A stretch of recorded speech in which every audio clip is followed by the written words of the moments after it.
Il y a 2 semaines de cela, vous vous rappelez que tous les messages que vous entendez sont à votre disposition en replay, que ce soit sur YouTube. Et quelquefois, on ne réalise pas, on dit « Oh, bah tiens, regarde, un message, on est à combien à l'écouter, etc. » Mais il y a à peu près 400 personnes qui écoutent le message.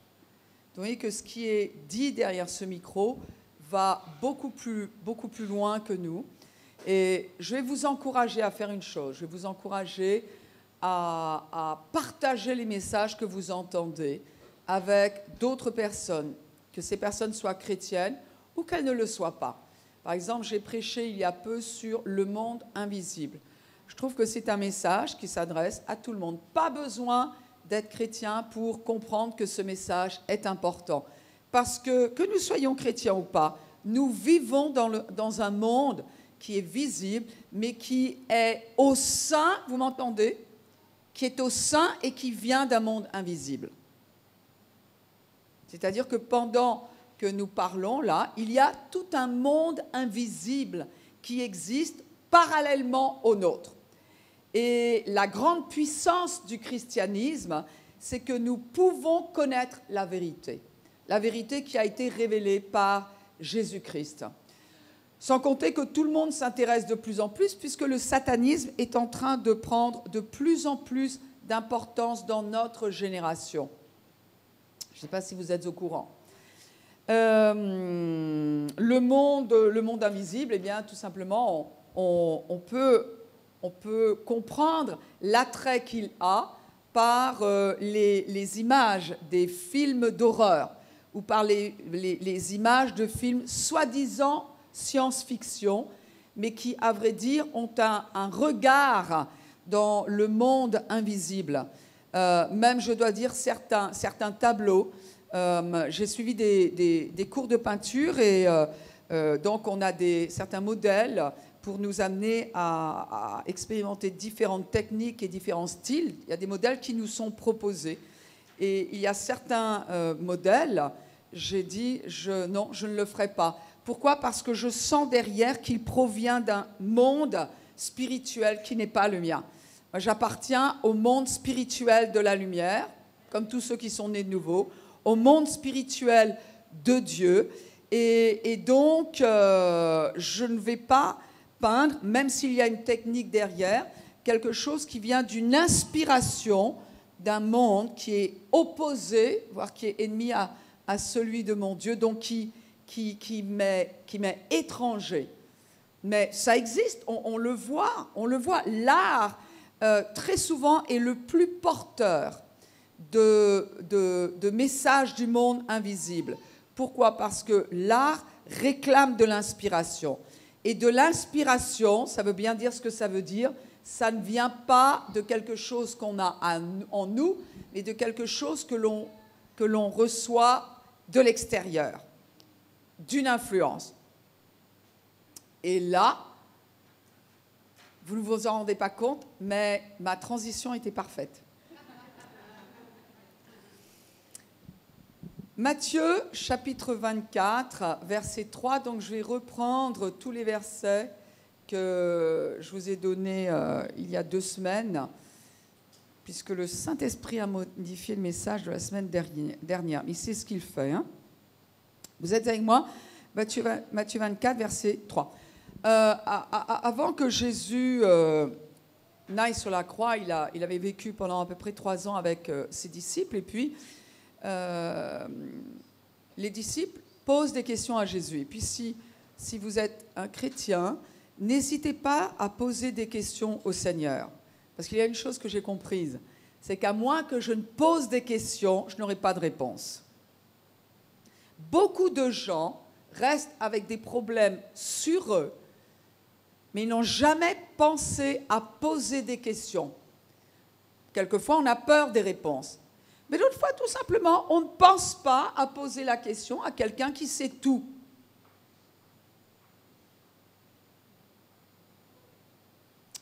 Et puis, donc Jésus répond à la question, et il s'assit sur la montagne des Oliviers, et les disciples vinrent en particulier lui faire cette question. Dis-nous, Quand cela arrivera-t-il? Et quel sera le signe de ton avènement et de la fin du monde? Alors, à nouveau, il ne s'agit pas de la terre qui explose, comme certaines sectes veulent nous le faire comprendre, pour faire peur, pour que les gens la rejoignent. Non, il dit là, quel sera le signe? Donne-nous quelque chose qui va nous faire savoir que tu reviens, parce qu'il est parlé de l'avènement. Ah, Jésus est vivant. Donc Jésus est déjà venu. Ses disciples sont en train de lui parler. Et dans cette question, on comprend tout de suite que le retour de Jésus est déjà annoncé. Rien que dans cette question. Croyez-vous que Jésus va revenir? Et la Bible nous dit, et qui est également lié à la fin, non pas de la terre et de l'univers, mais du monde dans le sens à la fin d'une période. La période de grâce dans laquelle nous sommes, elle va prendre fin. Et ensuite, nous allons passer à une autre période. Mais, rappelons-nous que les disciples sont en train de demander un signe. Versets 4 et 5, Jésus leur répondit, « Prenez garde que personne ne vous séduise, car plusieurs viendront sous mon nom, disant, c'est moi qui suis le Christ, et ils séduiront beaucoup, c'est-à-dire beaucoup, c'est police, c'est une grande multitude, c'est pas beaucoup, allez, quelques-uns comme cela, c'est une grande multitude de gens. Ce qui est assez intéressant dans un des premiers signes, ça n'est pas le seul signe qu'il y a, mais en tout cas tout de suite, dans les quelques mots qui constituent la réponse de Jésus, il y a tout de suite un signe qui est donné et on ne penserait pas à celui-là. On ne penserait pas à celui-là. Un des autres signes dont je vais vous parler à vous qui êtes déjà membres de Ecclésia, c'est la grande religion mondiale. Je vais vous expliquer ce vers quoi va tendre notre génération et je vais vous expliquer comment ça va se faire, ce que nous pouvons déjà voir. Je vais vous expliquer aussi pourquoi il en faut une et comment elle vient.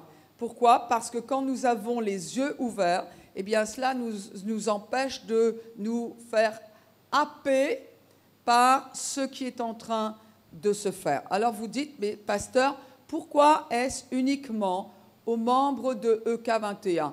Pourquoi? Parce qu'il y a des avantages à être membre, à être associé à un groupe, plutôt que d'être un visiteur qui passe seulement, et vous êtes absolument les bienvenus. Nous sommes ravis que vous soyez. Seulement, on ne peut pas vous donner des choses que l'on donne aux membres de l'Église. Les membres de l'Église reçoivent beaucoup plus d'informations, reçoivent des informations par WhatsApp, reçoivent des emails qui leur sont destinés personnellement, reçoivent des messages personnifiés, reçoivent des liens, reçoivent des articles pour continuer à les nourrir, etc. Donc il y a beaucoup plus qui se passe au sein vraiment de l'Église que l'on ne peut imaginer. Et puis il y a des choses, vous savez, qui se disent en privé. Il y a des choses qui se disent quand on connaît le cœur du pasteur. Donc il y a des sujets sur lesquels je ne m'adresse qu'aux membres. Et vous savez, il y a des choses qui ne se disent qu'en famille. Et Jésus l'a fait parce que là, on voit, ils sont venus vers Jésus en particulier. Et je ne crois pas que s'il l'avait lancé, « Hé Jésus, quel est le signe de ton avènement ?» il n'aurait pas crié à la foule. Il y a des choses qu'il n'a jamais dites à la foule. Donc ça, c'est pour vous expliquer comment ça se passe dans une église. Mais Jésus a donné un premier signe et Jésus dit « Prenez garde ». Et peut-être que ce que Jésus a dit à ses premiers disciples est valable pour tous les disciples. Et il dit « Prenez garde ». Le premier signe, on ne supposerait pas que c'est celui-là, mais Jésus dit « Prenez garde que personne ne vous séduise ». Alors on aurait pu penser que le signe de l'avènement, le signe du retour, c'était une météorite qui frappe la terre. Y en aura-t-il? c'était les Néphilim qui reviennent. Y en aura-t-il? Ce sont les tremblements de terre qui se multiplient. Y en aura-t-il? Le premier signe, il a dit, prenez garde que personne ne vous séduise. Et ce verbe séduire, là, veut dire exactement sortir d'un sentier. Sortir d'un sentier moral. Ce n'est pas simplement sortir d'un sentier religieux. Ça ne veut pas dire grand-chose, sortir d'un sentier religieux. C'est sortir d'un sentier moral. Est-ce que vous vous rappelez qu'il y a peu, j'ai enseigné sur ce qu'est le mystère de l'iniquité, anomia, c'est-à-dire ce péché qui fait que l'on se laisse aller, que l'on sort justement d'un sentier moral, que l'on sort, qu'on se laisse entraîner loin de ce qui constitue le concept moral de Dieu, le bien et le mal. Et la Bible dit, Jésus dit ici exactement, il dit, prenez garde que personne ne vous séduise, ne vous fasse sortir du sentier moral, c'est-à-dire ne vous fasse sortir de ce que j'appelle, moi, Jésus bien sûr, bien et mal, mal et bien. Non pas que l'on inverse comme on a tendance à voir, et donc, y aurait-il la tentation pour les disciples de Jésus, et plus on va approcher de son avènement, plus on va approcher de son retour, plus le signe va s'intensifier, celui-là particulièrement. Est-ce lié au monde invisible? Bien sûr. Pourquoi? Parce que, mes amis, la terre est sous l'influence du monde invisible. Du monde invisible de Dieu ou du monde invisible des ténèbres. Les êtres humains pensent que nous sommes complètement libres, on fait ce qu'on veut. Vous savez que toutes les pensées que nous avons ne viennent pas de nous. Si j'ai envie de tuer quelqu'un, et ça m'est arrivé, je sais que ce n'est pas de Dieu. Vous dites, pasteur, je suis comme vous. Je suis comme vous. Hier, en regardant vite fait deux informations, on voit que cet homme-là a violé Estelle Mouzin, c'est ça? Cette petite fille-là qui a été... ses parents la recherchent. Et quand j'entends ça, je me suis dit, si j'avais été à la place de son père, j'aurais envie de tuer cet homme pour ce qu'il a fait à ma fille. Vous n'avez jamais eu des idées comme cela? Est-ce que toutes les pensées que l'on a sont... Non! Celles qui viennent du Saint-Esprit sont pures, elles sont honorables, elles sont louables. Et celles qui viennent des ténèbres, mes amis, parlent d'une influence. Vous vous rappelez de ces pensées de peur-là qui peuvent saisir, ou ces crises paniques que certains ont? D'où viennent ces pensées-là? D'un monde invisible. Et Jésus dit, attention, il va y avoir une activité qui va être liée à mon avènement, à mon retour, qui aura à voir avec le fait que les gens vont être séduits. Le pire, c'est qu'il s'adresse aux disciples. C'est-à-dire qu'il y a une séduction, la séduction a à voir avec le fait de croire quelque chose qui est faux et qui va s'intensifier avec le retour de Jésus. Il est dit effectivement dans Matthieu 24, versets 11 à 12, plusieurs faux prophètes s'élèveront et ils séduiront beaucoup de gens. Et parce que l'iniquité, vous vous rappelez, anomia, appelez le bien, mal, le code moral de Dieu, etc., ce sera accru, la charité du plus grand nombre se refroidira. Donc on peut voir qu'il va y avoir une influence des ténèbres, une influence invisible contre les disciples. Regardez avec moi dans Éphésiens chapitre 4, versets 26 à 29. Je vais vous dire, moi je suis tellement content d'être à l'église. Tellement parce que nous n'avons pas besoin de nous tromper. Nous n'avons pas besoin d'être piégés. Nous n'avons pas besoin de nous égarer. Nous n'avons pas besoin de rester sous une influence des ténèbres qui va finir par détruire. Aucun chrétien n'a besoin de se trouver là. Verset 26, il est dit, si vous vous mettez en colère, ne péchez point. Donc, ça veut dire qu'il est possible que nous soyons en colère. Ne péchez point. Que le soleil ne se couche pas sur votre colère. On règle cela avant d'aller au lit. Et ne donnez pas accès au diable, que celui qui dérobait ne dérobe plus, mais plutôt qu'il travaille en faisant de ses mains ce qui est bien pour avoir de quoi donner à celui qui est dans le besoin, qu'il ne sorte de votre bouche aucune parole mauvaise, mais s'il y a lieu, quelques bonnes paroles qui servent à l'édification et communent une grâce à ceux qui l'entendent, etc. Quand il est dit « ne donnez pas accès au diable », bien évidemment, on peut voir que c'est lié au fait, quand on ne règle pas une colère, quand on ne décide pas de faire les choses à la manière de Dieu, ça ne veut pas dire qu'on n'a pas de raison d'être en colère. Il y a des choses qui nous mettent vraiment en colère. Et cette colère, elle est juste. Mais le Seigneur dit, ne la garde pas. Toi, ne la garde pas sur toi. Parce que ça va te porter préjudice. Et le lendemain, ça sera encore amplifié. Et vous savez que les émotions négatives ont un impact direct. Dis à ton voisin direct. Sur notre corps. Direct sur notre corps. La Bible nous dit que la jalousie, par exemple, est une carie des os. Direct. Il est dit, ne donnez pas accès au diable. Alors, ça veut dire quoi? Par exemple, si quelqu'un est dans cette pièce qui est à côté, la station, et veut rentrer, je peux lui donner accès ici, ou bien en lui ouvrant volontairement la porte, ou tout simplement en laissant la porte ouverte. Si la porte est ouverte, la personne qui est dans la station a accès à cette pièce. Uniquement parce que la porte est ouverte. Si je ne veux pas que cette personne rentre, je ferme la porte.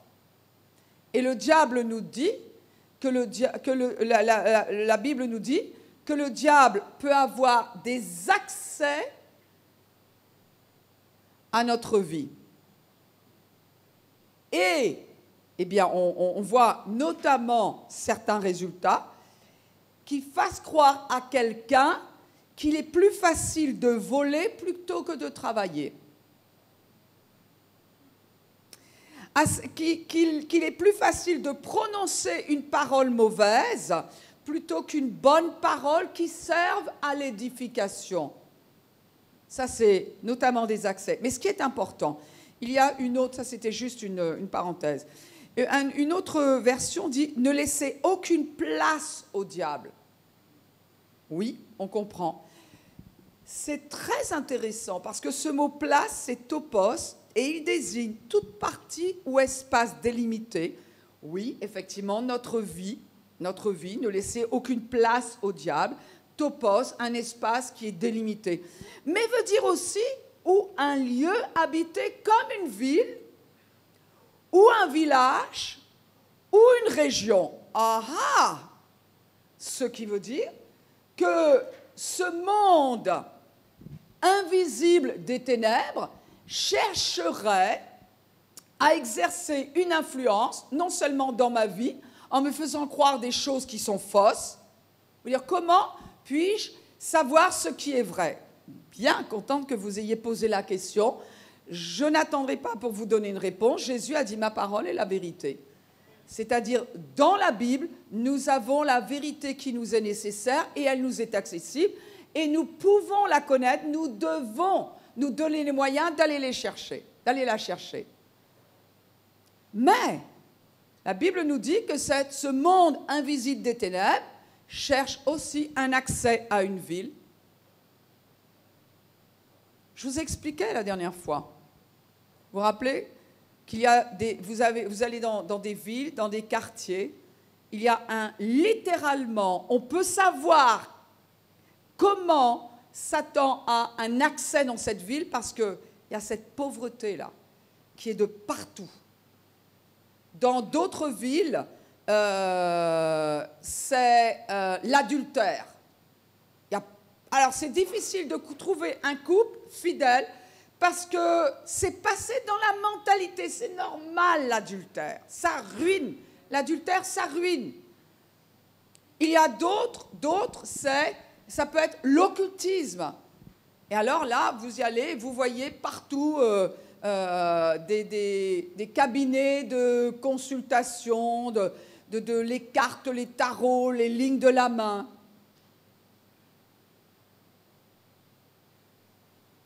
Ça peut être sur une ville, ça peut être sur un pays. Ce n'est pas difficile de se demander quelle est l'influence du monde, comment se nomme l'influence du monde invisible au Brésil.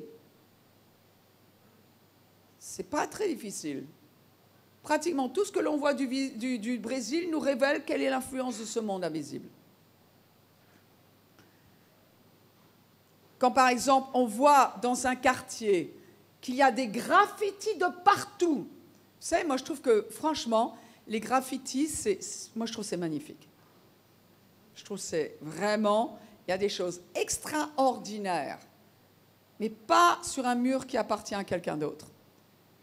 Il faudrait donner des espaces à ceux qui peignent des graffitis, parce qu'il y a vraiment de belles choses qui sont faites. Bon, on ne peut pas imposer son art à quelqu'un, comme on le voit très souvent. Mais quand on voit des graffitis de partout et des têtes de mort, etc., il n'y a pas très longtemps, c'était la mode des têtes de mort sur les vêtements. Je nommerai pas la marque. Vous vous rappelez de cela? On les voyait de partout, les têtes de mort, de partout. Et c'était la mode. Tout le monde portait sa tête de mort.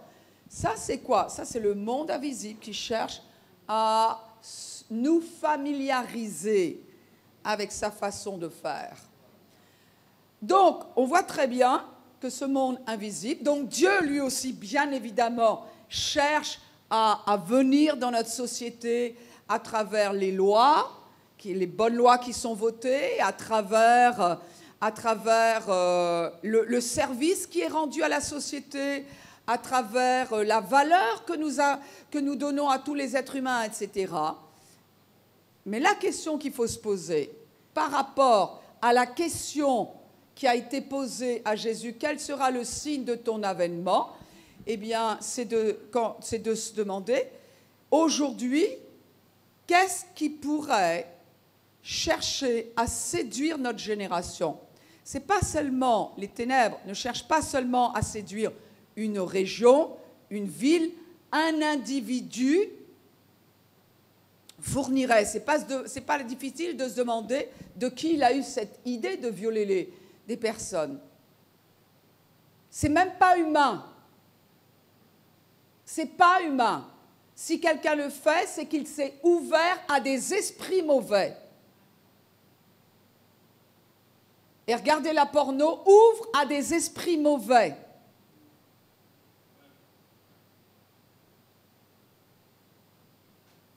Jusqu'au moment où ils ont pris possession de lui. Un chrétien, ça ne peut pas. Un esprit mauvais ne peut pas prendre possession d'un chrétien. Mais il peut l'obséder, le tourmenter dans son âme, s'il s'y donne. Alors ma question est, cette influence des ténèbres pourrait-elle chercher à s'introduire dans les églises? Pourrait-elle, par exemple, chercher à rendre les églises plus mondaines?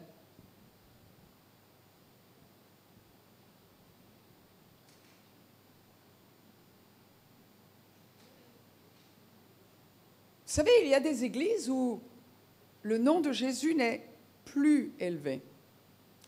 Il y a des églises où c'est OK de marier les homosexuels. Il y a des églises où le sang de Jésus, on ne parle plus du sang de Jésus.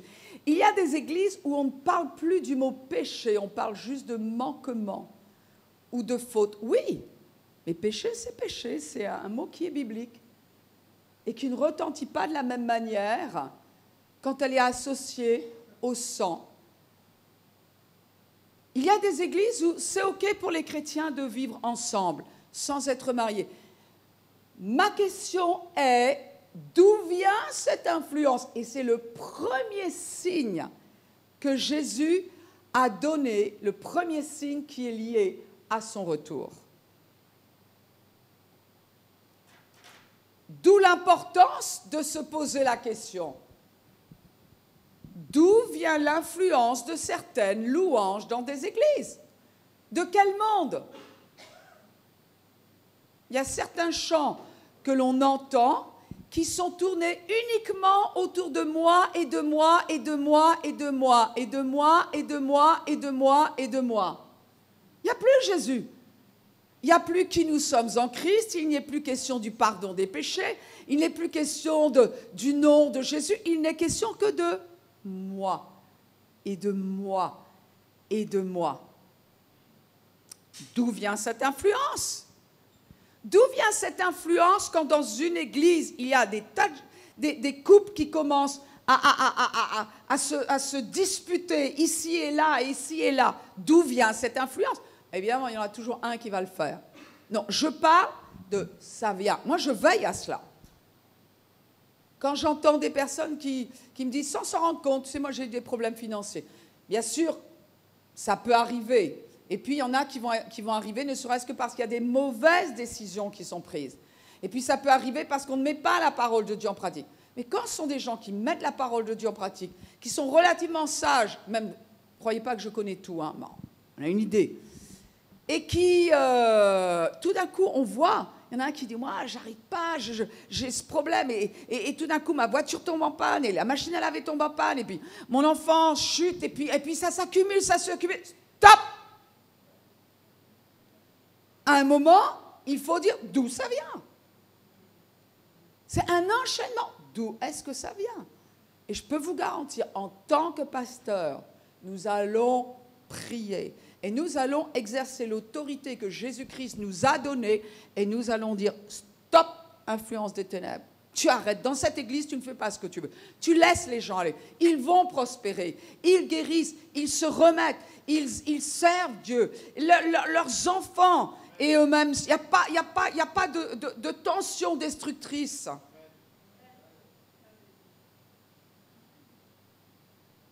Et Jésus a dit, le premier signe sera la séduction, c'est-à-dire croire quelque chose qui n'est pas vrai. Une influence du monde des ténèbres, oui, sur des villes. Oui, par exemple, il y avait quelqu'un qui me disait que dans une petite ville où ils habitaient surtout à l'époque, eh bien, c'était des critiques de partout. Mais alors, c'était des rumeurs, des critiques, Et après, c'était la confusion. Parce que quand les gens, vous voyez, c'était des sourires, en sachant qu'il y avait eu des tas de critiques qui avaient été faites derrière. Il faut se dire, mais c'est quoi ce truc-là? Encore une fois, oui, il y aura des critiques. Et vous savez, dire qu'on n'est pas d'accord, ce n'est pas une critique. C'est juste le dire à la mauvaise personne qui fait que ça devient une critique. Je prêche un peu mieux. Qu'est-ce que vous réagissez là?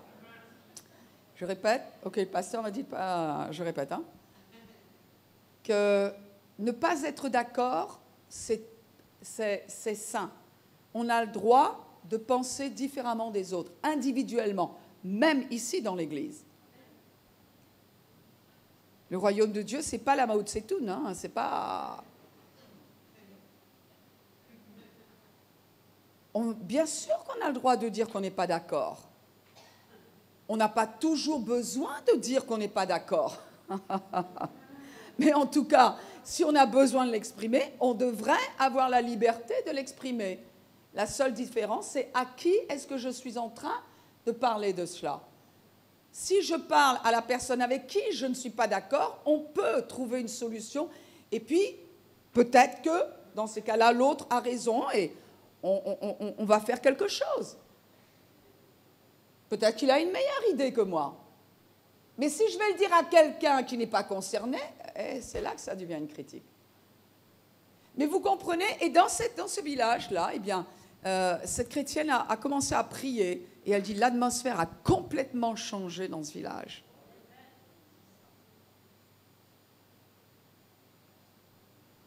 Regardez avec moi, je parle de l'influence, je parle vous vous rappelez l'exemple que je vous avais donné qu'au Maroc, apparemment le taux de suicide est fort.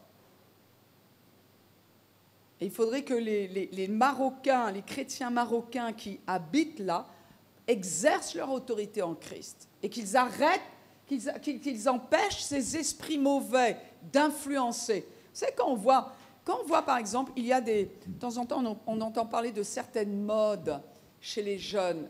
La mode des jeux qui poussent à la mort. Des jeux, par exemple, il y a, le dernier que j'ai pu voir, c'était c'est de passer devant un train à la dernière minute. Juste une question, c'est pas humain. Parce qu'il y a un tel instinct de survie en nous qu'on cherche à éviter le danger. Je dis, cette inspiration n'est pas humaine. Donc de quel monde vient-elle? Pas de Dieu, de toute évidence. Il a promis de nous rassasier de longs jours. De qui vient-elle? Il y a d'autres jeux qui poussent presque à ce que les jeunes s'étouffent. D'où est-ce que ça vient? Vous avez trouvé? Regardez avec moi plutôt dans Éphésiens chapitre 2. Éphésiens. Donc, on peut voir qu'il y a une grande pression. Alors, heureusement, on parle de l'influence du monde des ténèbres, mais je vais vous dire qu'on peut parler de l'influence du monde de Dieu sur cette terre, et on voit des choses extraordinaires. On voit qu'il y a des réveils. Il y a des gens qui arrivent à la connaissance de Christ. Il y a des couples qui sont réconciliés. Avec l'influence de Dieu sur cette terre, les malades sont guéris. Les familles se retrouvent. La paix arrive. Les alcooliques sont délivrés. Les drogués n'ont plus besoin de drogue. Regardez Éphésiens chapitre 2, versets 1 et 2.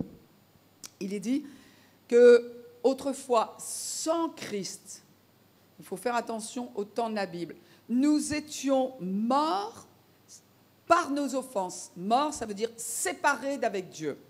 Nous étions, ça veut dire que nous ne le sommes plus. Mais oui, parce qu'en Christ, nous sommes unis maintenant. Nous étions morts, mais regardez comment ça se passait. Nous étions morts par nos offenses et par nos péchés, dans lesquels nous marchions autrefois selon le train de ce monde, selon le prince de la puissance de l'air, de l'esprit qui agit maintenant dans les fils de la rébellion. Est-ce que vous voyez clairement cette influence ici sur les êtres humains notamment qui ne sont pas nés de nouveau?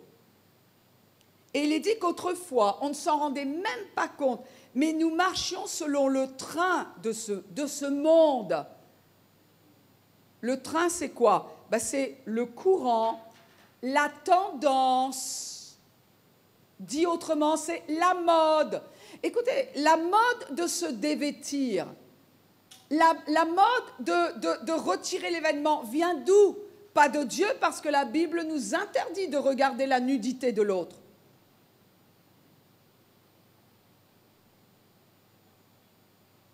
Pas de nous non plus. Pourquoi? Parce que autant un enfant, il se promène nu, il a pas honte. Mais dès qu'il arrive à l'âge de la conscience, qu'est-ce qui se passe? Même pas sa mère, il n'accepte plus que sa mère le lave. Alors que, allez, un mois avant, mais tout d'un coup, le petit bonhomme, la petite fille, c'est terminé. Non, non, c'est moi. Il y a une pudeur. Une pudeur qui change qui vient d'où? Qui vient d'où le fait qu'elle change? Le fait qu'on s'habitue à la nudité. D'où est-ce que ça vient? Et à l'Église, devons-nous nous mettre sous quelle tendance? Qui influence cette tendance? Ça ne veut pas dire qu'on s'habille comme des Amish ou comme au Moyen-Âge. Il y a des chrétiens qui ont besoin de voir un peu qu'il y a un équilibre. Hein? Mais l'influence, vous savez, quelquefois, cette fameuse influence-là, Vous avez toute une église qui « Ah, j'ai pas envie. Ah, j'ai pas envie. » Et il n'y a plus personne en réunion de prière. Il faut se demander de qui vient cette influence. Qui me dit ce que j'ai à faire? Alors nous sommes chrétiens. Oui, l'Esprit de Dieu de l'intérieur nous influence, ne nous force jamais. Mais la Bible dit qu'il y a beaucoup de voix dans ce monde et aucune n'est sans signification, ce qui nous est dit dans Corinthiens. Beaucoup de voix dans ce monde. D'où est-ce que ça vient? Par exemple, ce que l'on voit, c'est d'où vient, quelquefois, tout à l'heure on parlait des finances, d'où vient tout d'un coup une chute des finances dans une église? Pas forcément du fait que les gens eux-mêmes connaissent une chute. Juste, oh non, je ne sais pas. Non, et il faut se dire, encore une fois, c'est quelque chose qui est général, quelque chose qui vient. Et Jésus a dit, prenons garde que personne ne nous séduise.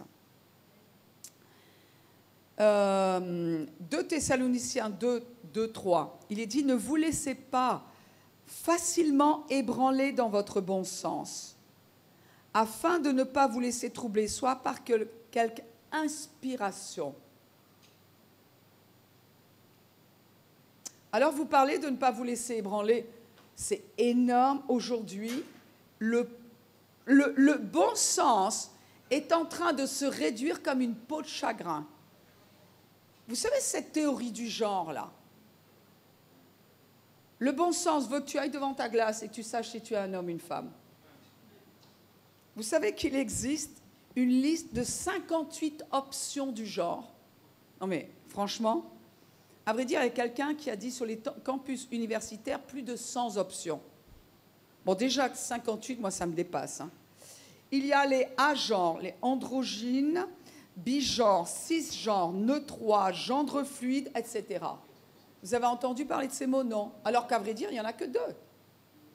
Vous parlez de séduction. Mais à nouveau, de quelle influence est-ce que ça vient? Quand un jeune a des pensées de suicide, d'où est-ce que ça vient? Encore une fois, un être humain, on a un instinct de survie. Si demain, quelqu'un nous pousse à l'eau, notre réflexe, c'est quoi? De nous débattre pour essayer de rester à la surface et de respirer. D'où vient cet esprit de suicide? D'où viennent ces pensées? Justement, d'une inspiration du monde invisible de Dieu. Faisons attention, la Bible nous dit de faire très attention à ce que nous pensons, ce que nous acceptons de penser, ce sur quoi nous méditons, ce que nous acceptons de nous dire à nous-mêmes. La Bible nous dit, faisons attention. Et personne ne peut le faire pour nous. Alors, l'Église doit se garder du conformisme. Qu'est-ce que la conformité? Il y a quelque chose qui est très, très intéressant. La conformité est un type d'influence sociale impliquant un changement de croyance ou de comportement afin de s'intégrer à un groupe. Et je vais jusqu'à la fin de la définition, mais ça c'est important.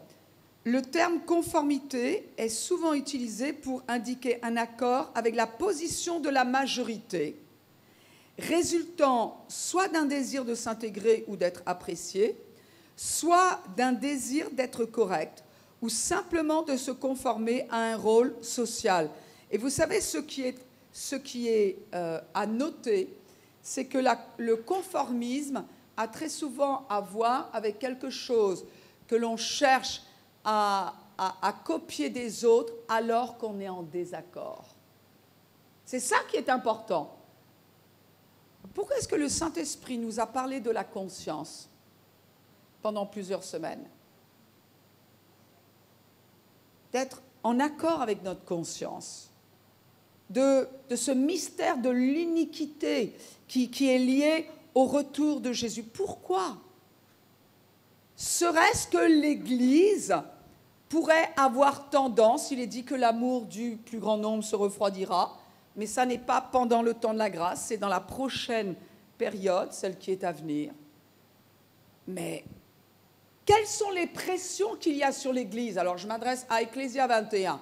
Ma question, évidemment, s'adresse à l'Église de Jésus-Christ en général, où qu'elle soit. Quelles sont les pressions qui viennent contre nous, qui nous pousseraient à nous conformer à la majorité? Il y a quelqu'un qui s'appelle Salomon H., un scientifique, qui a utilisé une expérience de laboratoire pour étudier la conformité. Et 50 étudiants se sont soumis à cette expérience, ont participé. Il a mené une célèbre expérience destinée à tester la conformité. Alors, j'ai une image à vous montrer pour vous l'expliquer. Voilà, c'est le test qu'ont suivi 50 étudiants. On dit, quel test peut-il y avoir? Ben, c'est très simple, il y avait à peu près 8 étudiants qui étaient assis derrière une table. Et puis, le premier... Alors, il y en avait un qui n'était pas de connivence avec les 7 autres. Mais il y avait une connivence entre les 7 autres. C'est-à-dire que les 7... Alors, juste une question. Non, je vous la pose après. Par exemple, nous voyons ici une longueur, un trait de référence, et le premier, le deuxième, le troisième, etc., peut-être jusqu'au 4e, donnait sa réponse. Il disait, eh bien, moi, ce trait de référence correspond à C. Donc la première fois, le deuxième dit oui, correspond à C, le troisième disait oui, correspond à C. D'accord. Après, il changeait d'image, mais il y a juste que la hauteur qui changeait. Deuxième, le premier donnait la bonne réponse, troisième, peut-être le 5e donnait une fausse réponse. Donc celui qui ne faisait pas partie du groupe et qui devait apporter la réponse, il a donné la mauvaise réponse. Au bout de la 4e, peut-être 5e fois, tout le monde donnait la mauvaise réponse, une même mauvaise réponse. Et celui qui ne faisait pas partie du groupe commençait à douter de lui en disant « mais c'est évident que c'est C ». Mais tout le monde peut-être s'était mis d'accord pour dire c'est B. Et vous pouvez regarder ce test-là sur YouTube, c'est très marrant parce qu'on sent que celui qui n'est pas de connivence avec le groupe a envie de donner la bonne réponse, mais comme tous les autres ont donné la mauvaise réponse, lui aussi finit par donner la mauvaise réponse, par se conformer au groupe tout en étant en désaccord. Vous savez combien de fois ça arrive aux chrétiens d'être en désaccord peut-être avec peut-être la manière de traiter les Juifs, mais comme au travail, tout le monde est en train de faire preuve d'antisémitisme, eh ben, je vais... Ou alors sur la manière d'éduquer les enfants. Tout le monde est en train de dire, ou tout le monde est en train de dire, oh, écoute, nous, c'est marrant, on regarde des films porno, alors... Et puis donc, finalement, le chrétien, il est au milieu, il dit, ah, moi, je ne vais pas dire que... Ah, non, non, non, non, non, non, non... Et petit à petit, il glisse. Oui, même pour les couples mariés. Et puis, il glisse, et un jour, le piège se referme dessus, parce qu'il y en a un au bout du compte. Waouh! Ma question est, voilà, nous sommes en train d'approcher du retour de Jésus. Et nous sommes en train de parler, depuis plusieurs semaines, le Saint-Esprit est en train de nous préparer. Ma question est, quelles sont les pressions qu'il y a sur l'Église? Quelles sont les pressions qu'il y a sur vous? Je veille aux pressions qui viennent contre moi. Mais je ne peux pas veiller aux pressions qui viennent contre vous. Vous êtes les seuls à savoir quelles sont ces pressions. Quelles sont les pressions pour lesquelles vous êtes sur le point de céder? Auxquelles vous êtes sur le point de céder? Je ne sais pas. Je ne peux pas répondre à votre place. Ma question est, de quel monde viennent ces pressions-là? Quelles sont les pressions qu'il y a dans votre quartier? Quelles sont les pressions qu'il y a contre l'école, le collège, l'université de vos enfants? Quelles sont-elles? Quelles sont les pressions qui sont à votre travail? D'où viennent-elles?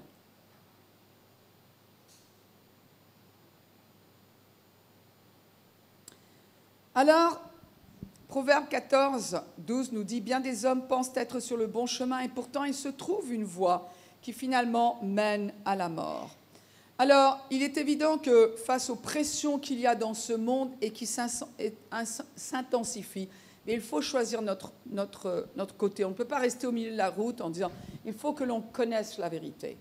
Il faut que l'on puisse appeler bien ce qui est bien, selon la définition de Dieu, et mal ce qui est mal, selon la définition de Dieu. » Et la Bible nous dit que si on ne choisit pas, on sera ballotté.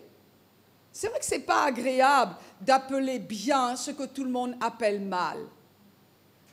Au travail, si tout le monde appelle mal quelque chose et que nous, on l'appelle bien, eh bien, c'est désagréable. Mais au bout du compte, qui influence qui? C'est difficile d'appeler bien ce que tout le monde appelle mal, d'appeler mal ce que tout le monde... Ça n'est pas agréable. Mais vous savez, c'est aux enfants que nous devons apprendre à accepter qu'un de ses amis ou toute sa classe soit en désaccord avec lui, s'il a raison. Il doit accepter des avis contradictoires. C'est pour ça qu'un enfant ne peut pas être élevé uniquement dans sa petite famille chrétienne et « Oh là là, surtout, il faut faire attention, il faut le surprotéger, il faut faire attention qu'il... » Non, non, non, non, non. Quand on donne bien à manger spirituellement à un enfant, eh bien, quand il rencontrera les ténèbres à l'extérieur, il tiendra debout. Au contraire, il sera affermi. Au contraire, il sera affermi. Sinon, il y a des... Ça finit par être une secte, hein, sinon. Choisir son côté. Deuxièmement, juger tout à la lumière de Christ. Ensuite, considérer le fruit. Quel est le résultat de cette influence dans ma vie? Et puis ensuite, choisir qui va nous influencer. Il est évident que rester attaché à un corps local fait partie d'une saine influence. Et que j'invite tout le temps les gens à s'attacher à leur église locale. S'ils n'en ont pas une, eh bien, qu'ils demandent à Dieu de leur en donner une, mais en tout cas, faire partie d'un corps local, ça fait partie du fait de ne pas être séduit. Donc, écoutez, voilà, c'est ce que j'avais à cœur de partager avec vous, et je peux voir que le Saint-Esprit est en train de préparer l'Église. Il est certainement en train de préparer l'Église, parce qu'il n'y a aucune raison que l'Église soit emportée avec les valeurs du monde. Parce que ça affaiblit l'Église. Or, sur le moment, ça semble facile, mais à vrai dire, ça affaiblit l'Église. C'est difficile de rester droit dans ses bottes. C'est difficile de ne pas céder à la pression. C'est vrai, mais ensemble. C'était l'occasion de dire « Ouais, pasteur, ouais ». Je répète, ensemble. Bon, certains se réveillent là. Je répète, ensemble. Ensemble. Ensemble, on y arrive. Père, dans le nom de Jésus, nous te remercions. Parce que tu es bon, te remercions parce que tu prends soin de nous. Et Seigneur, nous voulons ton influence, que ton influence grandisse dans notre vie. Nous voulons laisser libre cours au ministère du Saint-Esprit. Et Seigneur, s'il y avait une influence dans notre vie, Seigneur, qui est tellement lourde, eh bien, nous te demandons de nous apporter ton conseil, parce que nous ne voulons pas plier. Nous te demandons de nous encourager, parce que nous voulons appeler bien ce qui est bien et mal ce qui est mal.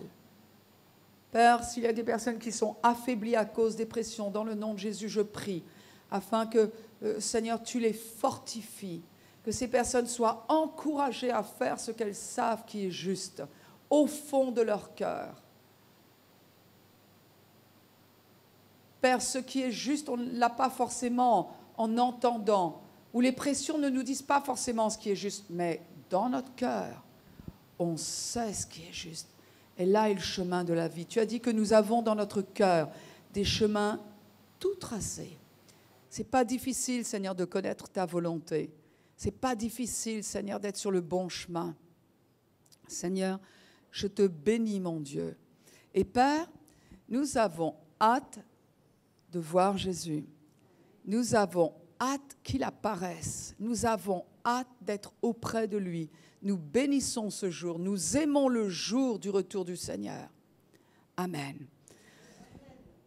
Je dis que vous êtes bénis, chers amis. Je vous souhaite une bonne méditation. Elle est valable pour moi, vous imaginez, hein, depuis le temps que ce message-là est à cœur. Et en tout cas, je vous dis à très bientôt. Allez dans la joie du Seigneur.